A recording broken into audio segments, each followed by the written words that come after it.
Hello, I'm Zoe. The day after my wedding, my mother-in-law came to my house holding a pen already uncapped. She said, "Let's make this quick. Sign it over everything. Your grandfather left you. You won't need it in this family." I didn't scream. I didn't cry. I just stared at the notary and realized they planned this before the vows were even said. They didn't know I'd stayed silent for a reason. They didn't know I'd inherited far more than a company, and they had no idea what silence was about to cost them. Before we dive in, what time are you listening, and where are you tuning in from? Drop a comment. I read everyone. The sheets still smelled like lilies and champagne. Dean's arm was heavy across my stomach, his breath even and warm against the back of my neck. He was still asleep. Peaceful, unaware. I stayed still, eyes open, in the dimness of the master bedroom at his family's estate just outside Austin. I hadn't told him, lying there, one hand tucked under my pillow. I thought about it again. The sealed folder buried deep in my suitcase. The company my grandfather built brick by brick in the shadows of Texas oil fields. It was mine now, legally, quietly, entirely. He died 2 years ago, just after my parents stopped calling. I remember standing beside his hospice bed, holding his frail hand as he pulled me close and whispered, "Don't speak of what's sacred until you know who's safe." That was his last sentence, and I listened. God knows I've always listened more than I've spoken. No one in my family, not my mother, not my father, not my older sisters, knew he'd left me everything. They believed his company went under a decade ago. That's what they told everyone after. He refused to sell it off like the rest of the family begged him to, but he never did. The Texas sun, a soft pink on the horizon, was just beginning to illuminate the world outside. I gently moved Dean's arm, slipped out of bed, and padded quietly to the bathroom, needing a moment to breathe. This was supposed to be the day after our wedding. Our first full morning, as husband and wife. I had envisioned coffee, perhaps a leisurely walk around the grounds. Not what unfolded next. By the time I had showered and dressed, the house was already bustling with muffled voices and soft footsteps. Yet, instead of a warm welcome or breakfast with my new in-laws, a housemaid gently knocked on the door and announced, "Mrs. Celeste is waiting for you downstairs in the drawing room." The trust, which now sat under my name, weighed heavily on my mind. She called me Mrs. Dean Whitlow. The words felt tight around my chest. I followed the long corridor down past oil paintings of Dean's ancestors and tables lined with cut crystal. The air smelled like lemon polish and old money. Celeste was already seated when I entered. Her posture was perfect, legs crossed at the ankle, pearls gleaming in the morning light. A man in a dark suit stood silently beside her on the table. A leather folder, a silver notary seal, and an uncapped pen. "Good morning, darling," Celeste said, her voice smooth as warm syrup. "Let's formalize your role in the household, just a formality." I smiled, blinking twice before I moved toward the table. The man beside her said nothing, just slid the folder toward me. It was already opened to the signature page. Something inside me cooled, the kind of chill that doesn't touch your skin, but slides down your spine. I sat slowly, picked up the paper. The title read, "Durable Power of Attorney, Domestic and Financial Affairs." My fingers paused at the edges. The language was written in legalese, but I could read between the lines. "This is interesting," I said softly, flipping through the pages like I hadn't seen that phrase before. "Mind if I review it with my attorney?" Celeste's smile didn't break. Her eyes did just for a breath. It was subtle, the flicker of irritation. If I hadn't spent my whole life reading silence, I would have missed it. "Of course," she said, voice still sweet. "It's just a family thing. No pressure at all." I nodded politely and closed the folder. I'd grown up being the quiet one, the overlooked daughter, the one who didn't argue, didn't push, didn't take up space. But that never meant I wasn't watching, listening, filing away the small cracks in people's masks. And in that moment, I knew exactly how they saw me. A sweet little Southern bride who just married into their old money world without a dollar to her name. Not a threat, not a force. Perfect. That afternoon, I made polite conversation with guests trickling out from the weekend festivities, smiled for pictures, wrote thank you notes in my journal to transcribe into cards. Later, I played my part perfectly. By the time the sun dipped below the line of cypress trees and the cicadas started humming, Dean and I were back in the guest wing. He was loosening his tie when he glanced over and asked, "Did you and Mom talk today?" I didn't skip a beat. We had tea. He smiled, kissed the side of my head, and started unbuttoning his shirt, like nothing in the world was off. But I walked to my suitcase, unzipped the false lining, and pulled out the sealed manila folder, thick with documents embossed with my grandfather's initials. I held it in both hands for a moment, then whispered, "Thank you, Grandpa."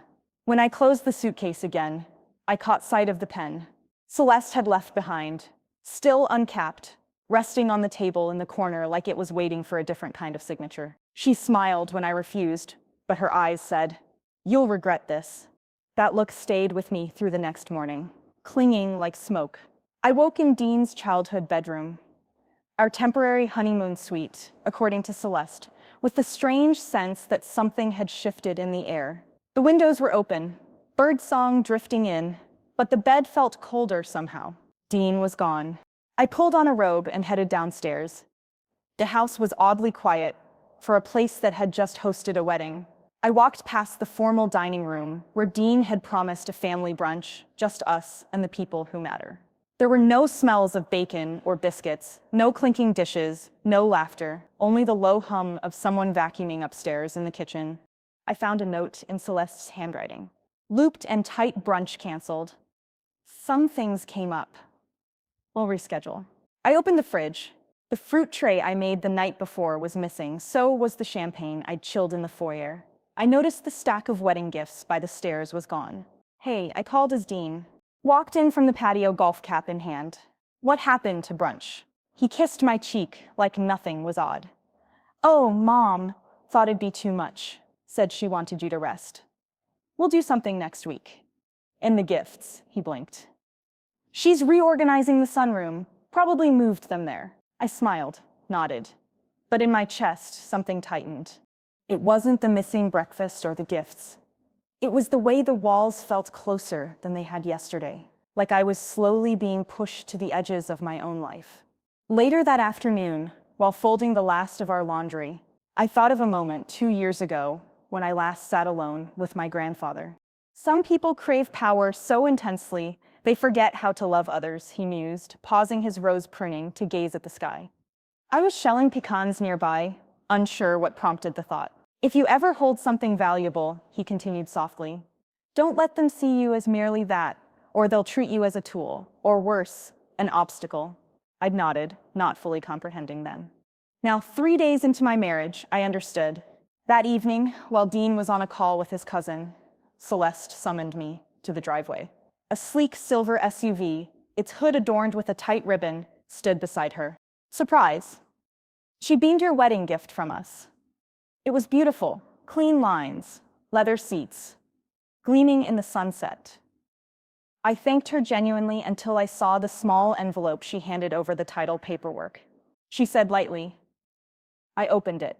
Her name was on the deed, not mine, not even Dean's. "You're welcome to use it as your own." She added, "Of course, legally, it stays in the family." Before I could respond, she produced another folder and just a bit of housekeeping about aligning family assets. "I know it's a lot of legal, blah, blah, but our attorney says it makes everything cleaner." I flipped through the first few pages. Terms like asset access, power of substitution, and joint holdings danced across the print like warning signs. I smiled again calmly. "I'll need to have my attorney review this. Just protocol." She didn't protest. Not out loud, but her jaw flexed. That night, back in the bedroom, I sat on the bed while Dean changed out of his golf clothes. He chatted about his cousin's new house, their plans to invest in a car wash franchise. I didn't bring up the car or the contract. Instead, I listened. Listened the way my grandfather taught me to listen, not just to words, but to patterns. Later, brushing my teeth, I heard Celeste through the thin bathroom wall. She was on the phone whispering. "No, not yet," she said low. "She's not as pliable as I thought, but give it time. Every girl cracks once you control the assets." I turned off the faucet. My pulse slowed. Not out of fear, out of certainty. It wasn't just my name missing from that title. It was a test, and I'd passed it the next morning. I told Dean I needed some air just to walk, maybe a coffee. He kissed my temple, barely looking up from his iPad. Instead of heading toward the park, I walked 2 blocks, then got into a rental car I'd booked the night before under my maiden name. I drove to an office building on the edge of town, a place with tall windows and a sign that read Hill and K-Work. I swiped, took the elevator to the 3rd floor, settled at a desk that smelled faintly of lavender and old coffee, opened my laptop there. It was my company dashboard. Sales up 11% from last quarter. Subscriber growth. Steady new partnership offers flagged for review. I opened a fresh page in my private journal. Typed slowly, steadily. Do not react emotionally. Observe, protect, wait. Then, after a pause, they think silence means submission. But silence is just space to listen to plan. I closed the laptop. My eyes drifted to the window, the sun slipping lower into the trees. I knew now exactly what kind of game I was in. And I wasn't about to fold. The first check cleared from my account without my permission. It was just past 8:11 a.m. I was sipping my lukewarm coffee at the co-working space. When I glanced at the notification on my phone, at first I assumed it was a routine monthly charge, maybe the grocery delivery, or a utility bill Dean had put on autopay. But the moment I opened the alert and saw the figure $18,000, I sat up straighter. CEH Advisory, it read. I didn't recognize the name. I opened the bank app, heart picking up pace. The transaction had cleared from our joint account. I dialed Dean without thinking. He answered with a cheerful, "Hey babe," like nothing was wrong in the world. "What's CH Advisory?" I asked. There was a pause just long enough for me to hear a soft intake of breath on his end. "Oh, that. It's just a setup fee," he said casually, "for Mom's consulting firm. You moved $18,000 without telling me." He chuckled as if I'd overreacted. "I thought it was fine. It's just to get things rolling for her. You know, she's trying to build her thing." Again, I swallowed my frustration. We agreed no financial decisions from the joint account unless we both signed off. Come on, he said. "We are married now. Zoe. We're family. Everything doesn't have to be so formal anymore. Don't you trust me?" Trust. That word stuck in my throat like a bone. I stared at the line item again. CH Advisory. I ended the call before I said something. I'd regret the rest of the morning. I couldn't shake the unease. Between responding to client emails and reviewing product reports, I opened another tab and typed the name into a business registry. The co-working lounge was quiet, save for the occasional printer hum and distant keyboard clicks. I searched the name again, this time on Texas's public record site. There it was, CEH Advisory LLC, formed 2 months before the wedding. Dean was listed as co-signer. Celeste, my mother-in-law, was the registered agent. I clicked through every available document. The business address was their family estate. The stated purpose, business asset transition services, was repeated on every page, not consulting, not coaching, but transition. My hands were still on the keyboard, but my body felt suddenly distant, as if I had just walked into a familiar room, only to realize all the furniture had been rearranged without my knowledge. What was being transitioned, and to whom? Back in our apartment that evening, Dean acted like nothing happened. He passed me a glass of wine, mentioned something about trying a new Thai place next weekend. I nodded and smiled like any normal wife would inside, though my thoughts were racing. I remembered what my grandfather once told me on one of those quiet Sunday afternoons when he'd invite me to the sunroom just to talk. Don't let your silence make them think you're stupid. Let it make them careless. I didn't sleep much that night. The next morning, I returned to the estate for dinner. It had been planned days ago, Celeste. Famous Friday, family dinners, roast chicken, linen napkins, soft jazz humming in the background. It was all too perfect. Halfway through the meal, I folded my napkins slowly and said, "By the way, I came across something interesting while I was doing some routine searches." Dean looked up from his plate. "What's that?" "CEH Advisory," I said evenly. Celeste paused, fork in hand, just a flicker. Her eyes didn't widen, but her jaw clenched, barely noticeable. Dean let out a nervous chuckle. "She's been Googling again," he teased. I smiled. I always do my due diligence. It's a habit. Silence lingered. A little too long after that. Celeste eventually cleared her throat and changed the subject to garden renovations. I let her. I'd planted the seed later that night after helping clear the dishes and politely declining a nightcap. I left the estate and drove toward the city center. I didn't go home. Instead, I parked outside the modest glass building where I'd quietly rented a private desk. The space was half empty at that hour. A few startup founders were still grinding away blue light, reflecting in their glasses.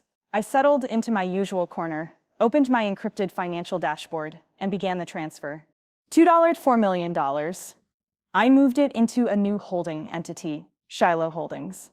I'd had the LLC filed through a separate legal team months ago. Delaware-based, quiet, clean, shielded. I chose the name for a reason. Shiloh was the name of my grandfather's childhood dog. The only living thing he said, had never asked anything of him. As the wire initiated, I opened my journal and wrote in block letters. They think they're playing chess, but they haven't even found the board. I closed the laptop and leaned back in my chair, breathing slowly, not in fear, but in clarity, because I finally understood what was happening and who was behind it. But I didn't know the second transfer was already in motion this time from the house itself. It was late morning. I was finishing a draft proposal in my home office. The sunlight spilling across my keyboard. My tea had gone cold beside me, but I didn't care. I was too focused. Then the doorbell rang twice, short, sharp. I pushed back my chair slowly through the peephole. I saw her. Celeste with her usual pearl earrings, smug expression, and the notary from the wedding standing just behind her. Same suit?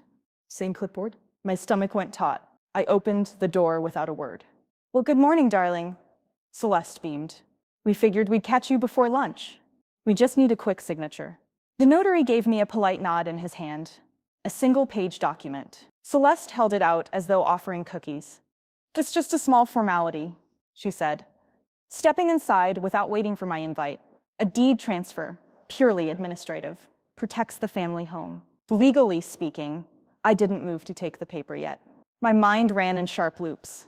This house is already protected, I said quietly. I bought it outright. No liens, no mortgage. Celeste waved off my words like a gnat. Exactly. That's the point. Since it's part of the marital household, now it makes sense for Dean's name to be on it. Ours, technically. For tax purposes, you'd be surprised how many deductions we can get. Trust me, I've done this before. I finally took the document, scanning the top line. My name, the address, then transfer of title to Dean Hampton and Celeste Hampton as joint owners. I looked up, and the notary's here for, she smiled, wider, sweetheart. We're just making it official. Quick and easy. You'll feel so much better when it's all settled. A sound came from the hallway, footsteps. Dean, he entered barefoot, rubbing sleep from his eyes. Hey, babe, he muttered, glancing at the document in my hand. It's no big deal. Mom explained it. No big deal, I asked, keeping my voice even. You're signing my house over to you and your mother, Dean exhaled. It's not like that. It's making it sound shady. I folded the document calmly, isn't it? Celeste tilted her head. Zoe, we're your family. You're acting like a stranger. I thought we agreed to keep assets separate. I said, meeting Dean's eyes. That was our understanding before we got married. Dean shrugged. Plans change. We're a unit now, aren't we? Why are you being so formal? Because I see you now. I didn't say it, but something inside me cooled like a thread had been snipped. Whatever warmth I'd felt toward this so-called new family shrank into a pinpoint. I nodded slowly, folding the deed again.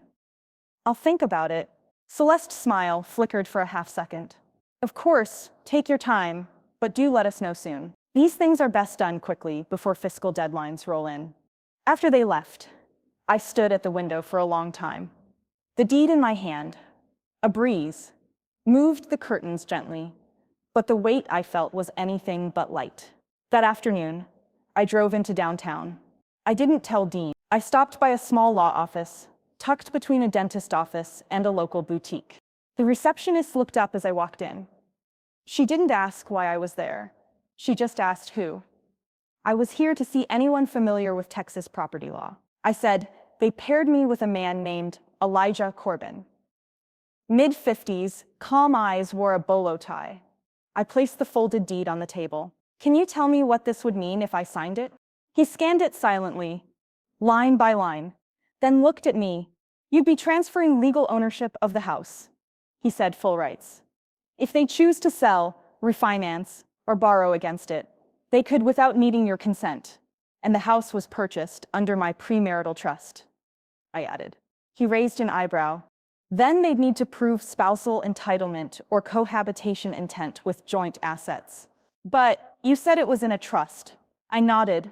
I funded it through an LLC tied to my grandfather's legacy trust. His demeanor changed. Do you have the original trust documents? I do. And there's a clause my grandfather insisted on. No assets under that trust can be reassigned or transferred without board review. He nodded slowly. Signing this deed wouldn't just risk your house.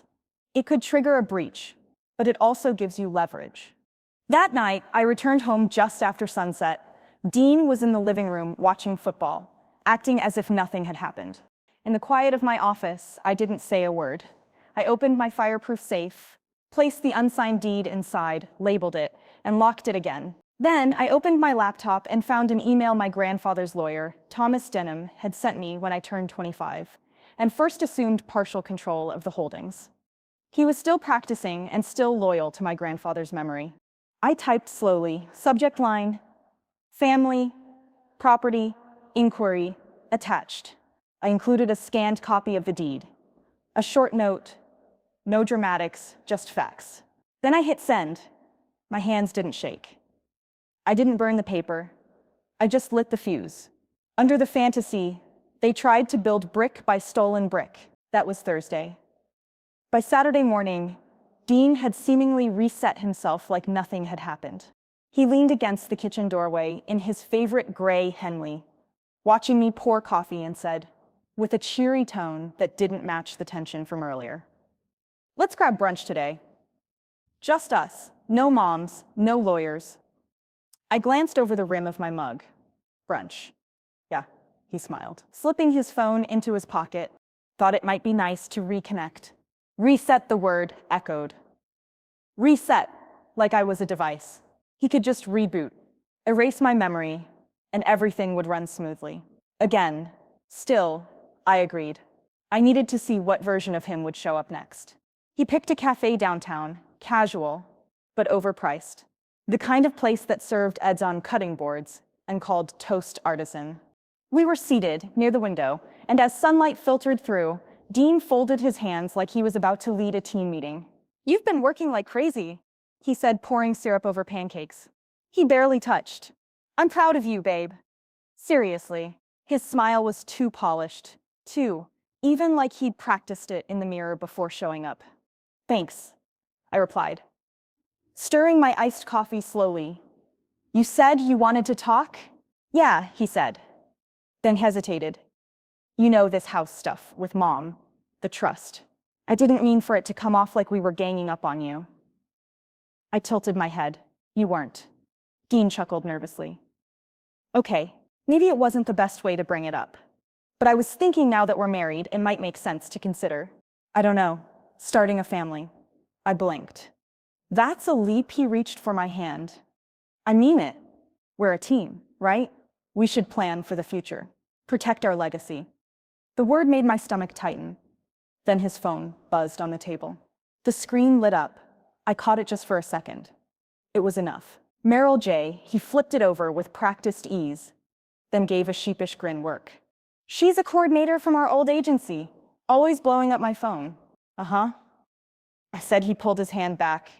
"Anyway, I was thinking maybe we put the company into a family trust, streamline things, tax benefits, future kids, that kind of thing."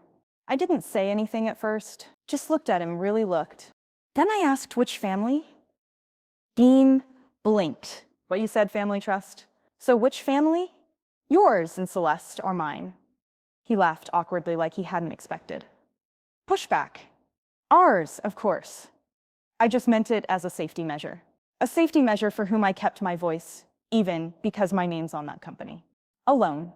Dean's jaw tightened. I didn't mean anything by it. "Zoe, you're being cautious," I offered. He sighed. "Look, It's not about control. It's about building something together. Faster, faster. There it was again. That urgency, that greed beneath the gloss. What would you do? I said slowly. If the company didn't exist, he blinked again. What? If the company disappeared tomorrow, would you still be here? Of course I would, he said quickly, then added, but with it, we could really go places. And there it was that future he kept speaking about, as if he'd already budgeted out. I nodded, pretending to consider it, but inside something settled. That night, after we got back home and he drifted off watching basketball in bed, I quietly slipped into my office, turned on the lamp, and opened the drawer where my prenup lived, untouched. Since the wedding, the paper crackled faintly as I unfolded it. My grandfather had insisted on adding layers I didn't understand back then. I remembered thinking it was overkill, even paranoid, but I trusted him. And now, reading line by line, I found it. In the event that a marital partner attempts to modify ownership or control of protected trust assets through direct or indirect legal instruments, including but not limited to deeds, transfers, or trusts, an automatic freeze will be triggered. Pending trustee board review, I exhaled through my nose. Quiet and sharp. He had seen this coming. Not Dean specifically, but the type. I sat back in my chair and whispered, "Thank you." The next morning, I didn't mention anything. Let the air stay light. Let Dean think we'd moved on. But that night, just after midnight, I stirred when I heard him whispering. I didn't move, just listened. His voice was low, barely audible, but I caught the cadence. No, she hasn't signed anything yet, but I'll get it. Just a matter of time. I slipped my hand under the pillow, pulled my phone out, and hit record one line. That's all I needed. He thought I was sleeping, but I was already awake, just not the way he expected. I didn't flinch when the bedroom door clicked shut behind him. I didn't turn when his footsteps faded down the hall. Instead, I lay, still facing the window, watching the faintest hint of dawn press against the curtains like a truth. Too tired to hide. By the time Dean returned to the room, I had tucked my expression into a soft, familiar shape. I stirred sleepily as he leaned in to kiss my cheek, mumbling something sweet and trusting. He smiled, and I returned it the next morning, unfolding like a quiet performance.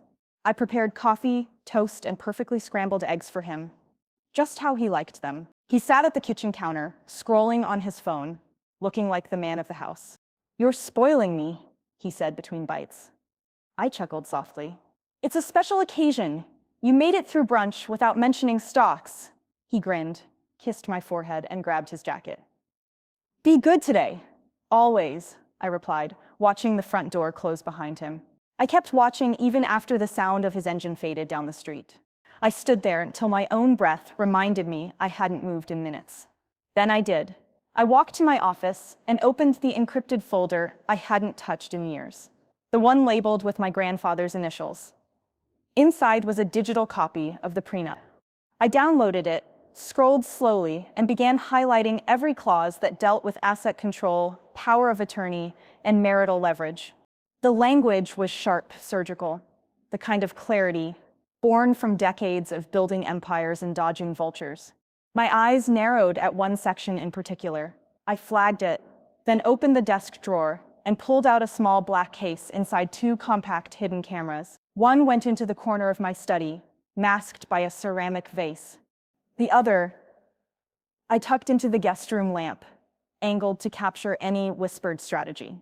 Then came the backup emails, voicemails, transaction logs, all silently uploaded to a private cloud. It wasn't paranoia, it was preparation. I'd learned the difference the hard way. Around noon, I slid on a navy blazer and left the house. I didn't tell Dean I had an appointment downtown.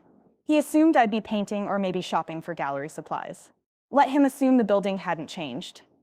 Same brass nameplate, same slow elevator. The law office sat on the 7th floor, tucked behind frosted glass and oil paintings of West Texas. Mr. Ellison stood when I entered. His handshake was warm, but his eyes read me like a report. "Zoe," he said, gently gesturing for me to sit. "Your grandfather asked me to keep a folder for you. I never thought we'd need it." "I didn't either," I replied, my voice calm but edged. But something changed. He waited as I pulled my phone from my coat pocket and hit play. Dean's voice came through hushed and urgent. She hasn't signed anything yet, but I'll get it. Ellison didn't ask questions. He simply exhaled and opened the cabinet behind him from a locked drawer. He retrieved a sealed envelope and passed it across the desk. Your grandfather called it a just-in-case packet. He said, if Charm ever turns to chess, give her this. I opened the envelope and pulled out a slim file labeled Postmarital Amendment Trigger. Protocol inside was a clause I'd never seen before. Not in the prenup, not in the trust documents.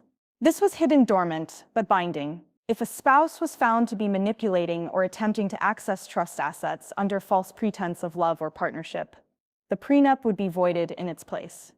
A corporate freeze, all shares, property rights, and influence would be placed into a temporary legal lock, only accessible by the trust's original heir. Me, he really thought of everything. I murmured, my throat tight, with something between gratitude and grief. Ellison nodded. He always worried someone would try to love you for your name, not for you, not because you were weak, but because you were kind. And kindness is easy to target. I didn't cry. I didn't blink. I just looked him in the eye and said, let's start the process. We spent hours drafting the amendment packet. Every asset I owned under the company name, every dollar, deed, and share would be temporarily restricted from marital claims. Voting rights, too. The only key was mine. Ellison's team moved swiftly but cautiously. You have to act before he tries to file anything jointly, one of the junior lawyers warned. I nodded. I will. It was late afternoon by the time I got back home. The sun had dipped just low enough to paint the house in honey-colored light from the front step. I could smell something cooking inside. Dean was in the kitchen, humming a pot of chili, bubbled on the stove, and he looked up as I entered. Hey, stranger, he said, cheerful. I thought I'd make dinner tonight. My way of saying thanks for brunch. I slipped off my shoes and walked to the kettle, poured myself a cup of herbal tea. He turned to stir the pot. We are a team, right? I sipped slowly, then looked at him over the rim of my cup. I guess we'll see. Soon he chuckled, not catching the weight behind the words. An hour later, he excused himself to run a few errands. He kissed my cheek and said he wouldn't belong. The second the front door closed, I moved to my office and opened the monitoring dashboard on my laptop. One alert popped up: courthouse Wi-Fi access. His phone had just connected. I didn't wait. I opened the secure folder, attached the prepared amendment documents, and hit send. The confirmation screen blinked once by the time he raised his pen to file. Mine had already rewritten the future. I wasn't at the courthouse, but I didn't need to be. Dean walked in like a man who thought he still had the upper hand, clean-shaven, crisp shirt folder, tucked neatly under one arm. I could almost hear his voice from here. That light, smug tone he used with waiters, clerks. Anyone, he thought, stood beneath him. This should be simple. He probably said, handing over the papers like he was doing the system a favor. But this time the system spoke back. There's already a legal freeze in place, sir. According to my lawyer. The clerk barely looked up from her screen when she said it. Dean blinked, confused, then leaned forward as if his ears had failed him. He asked again, slower, firmer. The clerk turned her monitor toward him. Filed this morning, 9:17 a.m. by Zoe Thornwright. His face went ashen, and he recoiled as if the floor had buckled. He immediately grabbed his phone, but his calls to his mother went straight to voicemail, even after a second attempt. Then he called me twice, but I let it ring. Instead, I sat calmly in a downtown boardroom, surrounded by people who knew the full truth. These were people I had trusted long before Dean ever appeared. The room had glass walls, but the air was thick with the weight of decisions being made at the head of the table. I reviewed the packet once more. Legal advisors were on both sides of me. My mentor sat at the far end, arms folded, his gaze steady. Mr. Pelham, the estate lawyer, adjusted his glasses and gave a single nod. This amendment, he said, tapping the document, ensures no spouse can exert influence over this company unless they were a financial contributor or a founding shareholder. The board voted one by one, all in favor, when it came to me. I signed without hesitation. The pen didn't tremble in my hand. My ring, still on my finger, caught the light for a moment. I didn't look at it. Not once. Motion carried, Mr. Pelham said. I exhaled slowly, the kind of breath you hold for years without knowing it. He wasn't just cut off from my estate. He was cut off from the influence he thought he married into. But there was more. Mr. Pelham slid a second folder across the table. It was older, the pages slightly yellowed, but well preserved. My grandfather left this to be opened only under certain conditions. I said quietly, and you met them? Pelham replied, everyone. Inside were documents, some stamped, others initialed. In my grandfather's familiar hand, quiet moves made years ago, turns out he'd transferred 26% voting rights to me. Not just in the main company Dean knew about, but in 2 others he didn't. Smaller silent subsidiaries parked under shell entities. Together they gave me control of 81%. That meant I wasn't just the CEO. Now, I was the majority. No vote could override mine. No shareholder could outpace me. You're now the final decision maker, the lawyer said. I nodded once I didn't smile across town. Dean wasn't celebrating. He came home like a storm without rain. Fast, loud, empty. I'd already been gone for hours. There was nothing waiting for him, but silence and 1 envelope on the counter. Inside was a photograph from our wedding day. He wouldn't recognize anything unusual at first, just the standard posed image. But zoomed in right there in the crook of his mother's elbow was a detail he'd missed, an uncapped pen in her purse during our vows, under the photo. A note in my handwriting. You never asked me what I inherited. You just assumed I wouldn't know how to protect it. Dean tore through the house upstairs, down the hall, throwing open doors, closets, empty desk drawers, bare the safe in the bedroom open. Vacant, his name had already been scrubbed off the property deed. He called his mother again, voicemail again, no answer. Then 3 sharp knocks at the front door. He opened it with a face, still halfway between disbelief and denial. Mr. Dean Westbrook, the officer, extended a thick manila folder. He thought marriage was a transaction. I reminded him. Contracts can protect more than money. They protect dignity. The judge adjusted his glasses and looked directly at Dean's legal team. Everything you've presented is irrelevant. Her filings were signed, notarized, and submitted prior to the marriage. The court views the trust as separate property, and the prenup adjustments as legally binding. Dean shifted in his chair. His jaw tightened, as if trying to grind down the disbelief rising behind his eyes. His attorney leaned over, whispering something that only made his expression hardened more. She outmaneuvered you, didn't she? The judge added almost conversationally. I didn't speak. I didn't even glance at Dean. I just watched the truth land in real time. He hadn't just underestimated me. He'd misunderstood the entire foundation of what we had. I wasn't protecting money. I was protecting identity, legacy, and my silence. He turned slightly toward me, eyes narrowing.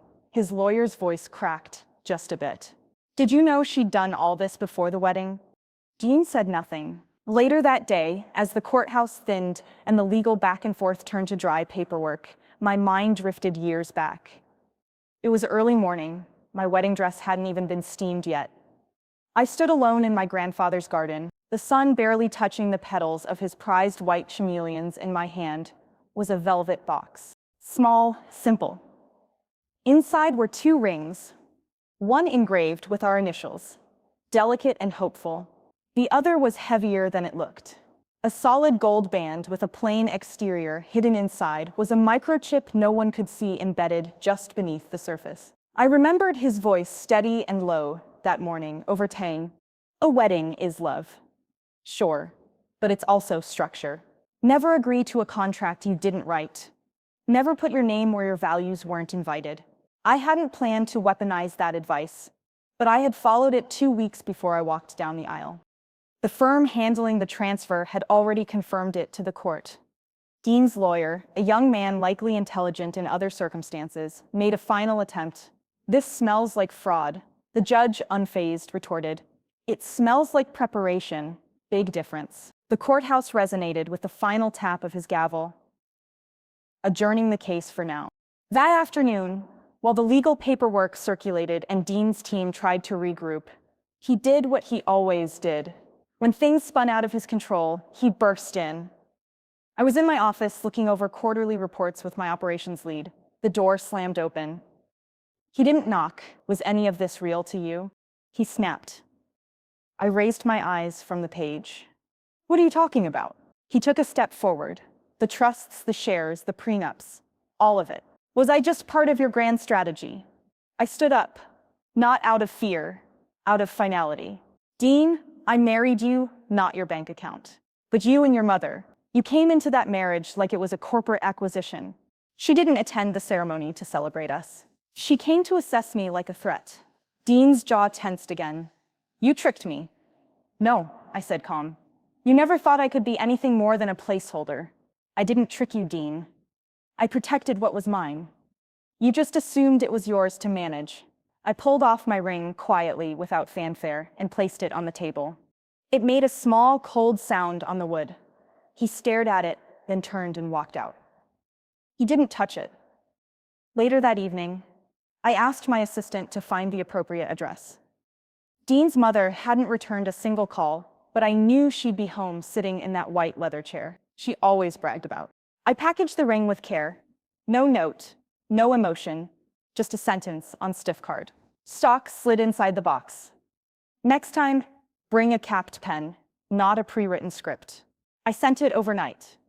The following morning, I returned to my quiet apartment. The skyline had started to glow orange with the rising sun, casting long shadows across the living room. My assistant was already there, flipping through reports. Ma'am, she said, handing me a folder. You'll want to see this. The company's post-restructuring profits were up by a lot. I didn't smile. I didn't say anything. I just sat by the window, opened the folder, closed it again, and let the silence settle over me. It felt deserved. Then I checked my phone. One new message from my grandfather's attorney, the land deal he'd been working on for years. It had finally gone through. The title was in my name now. He'd be proud. The message read, and I believed that the ring may be gone. But what I rebuilt with bare hands, that legacy no one could steal. 3 weeks had passed. Papers were signed, stamped, filed. My name, Zoe Hart, stood alone on every document that mattered. Dean's last appeal had been denied. His lawyer barely looked up when the judge issued the final ruling. No shares, no stake, no residual claim to the company, the estate, or even the memories. Just a name he could no longer access, and a life he had never truly earned. My attorney shook my hand gently. You're free. I nodded. I didn't smile. I didn't pop champagne.